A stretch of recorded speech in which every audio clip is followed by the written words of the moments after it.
sometimes come to this lonely place and forget the stir of my restless race, forget the woes of human life, the bitter pang and the constant strife, the angry word and the cruel taunt, the sight and sound of guilt and want,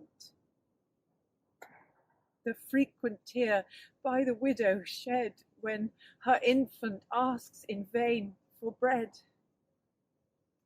All these I put my mind aside and forget the offence of worldly pride.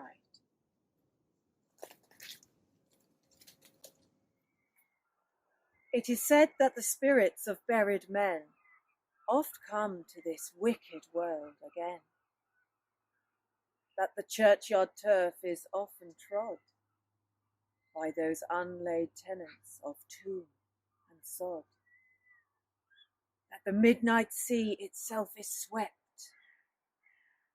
by those who have long beneath it slept.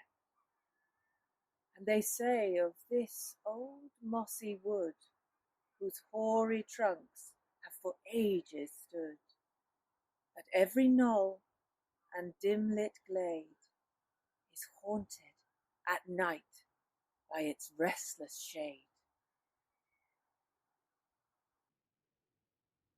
It is told that an Indian king, whose name hath perished from the scroll of fame, and whose 1,000 warriors slumber low in equal rest with the spear and bow, was wont to pursue the fallow deer, and hold his feasts and make merry here, and seek his repose in the noontide heat by the noisy brook at my very feet. And here, at the close of his sternest strife, he finished his rude and unquiet life.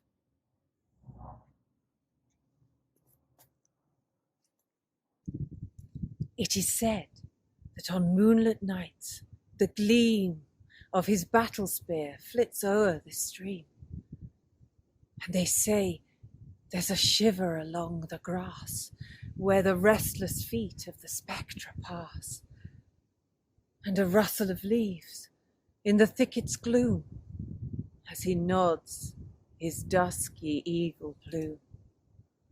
And methinks I have heard his war-torn brave, like the call of waters far away, and the arrow whistle along the glade where the chieftain's giant bones are laid.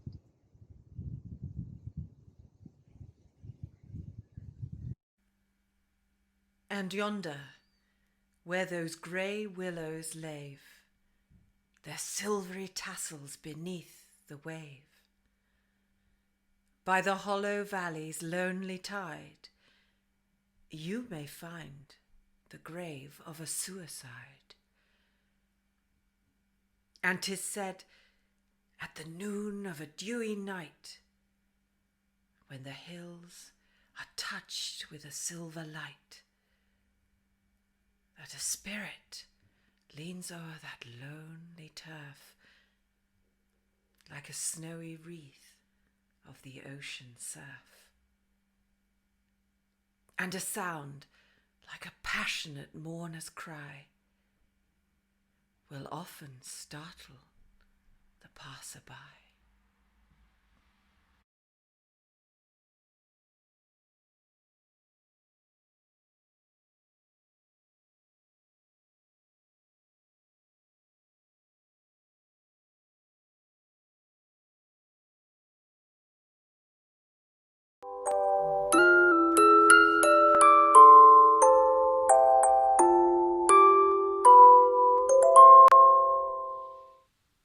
Gaily bedight, a gallant knight, in sunshine and in shadow, had journeyed long, singing a song, in search of El Dorado.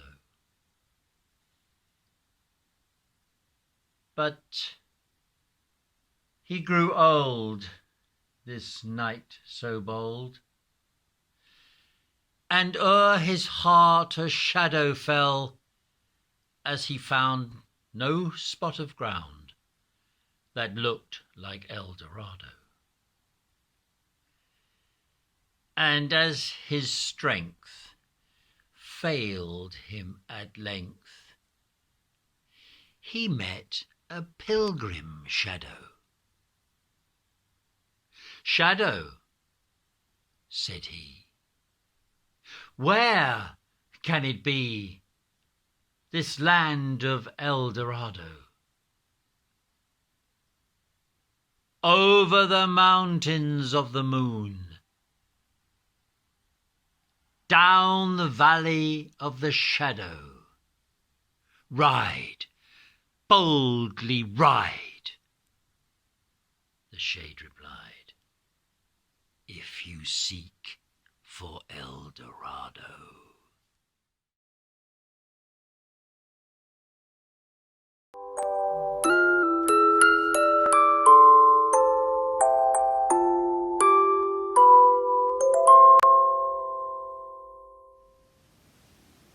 I rose at the dead of night and went to the lattice alone, to look for my mother's ghost, where the ghostly moonlight shone. My friends had failed me one by one, middle-aged, young and old, till the ghosts were warmer to me than my friends who had grown cold. I looked, and I saw the ghosts dotting plain and mound. They stood in the blank moonlight, but no shadow lay on the ground.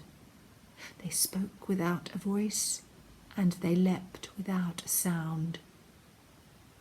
I called, "Oh, my mother dear!" I sobbed, "Oh, my mother kind! Make a lonely bed for me, and shelter it from the wind. Tell the others not to come to see me night or day, but I need not tell my friends to be sure to keep away." My mother raised her eyes.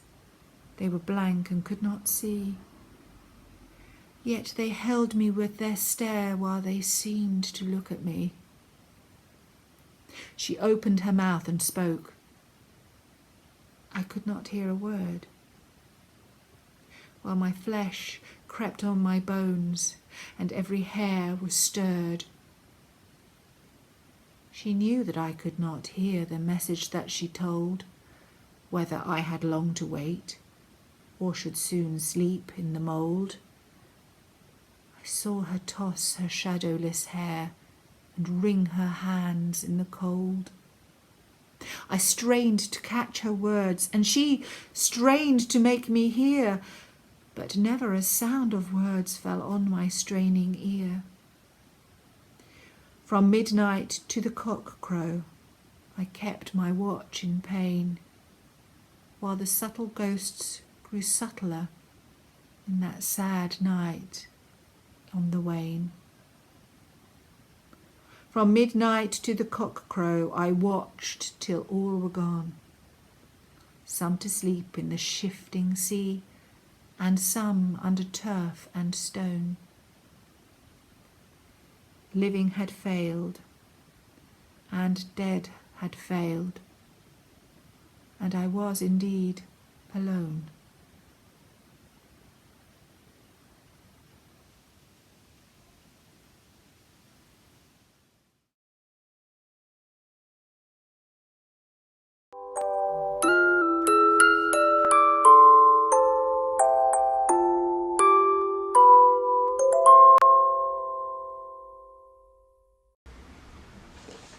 They sought it with thimbles, they sought it with care, they pursued it with forks and hope, they threatened its life with a railway share, they charmed it with smiles and soap. They shuddered to think that the chase might fail, and the beaver, excited at last, went bounding along on the tip of its tail, for the daylight was nearly past. "There's Thingummy-Bob shouting," the bellman said. "He's shouting like mad. Only hark!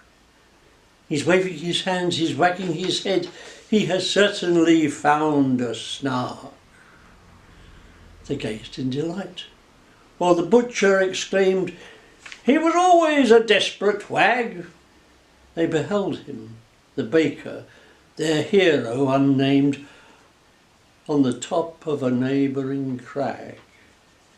Erect and sublime for a moment of time, in the next, that wild figure they saw, as if stung by a spasm, plunge into a chasm, while they waited and listened in awe.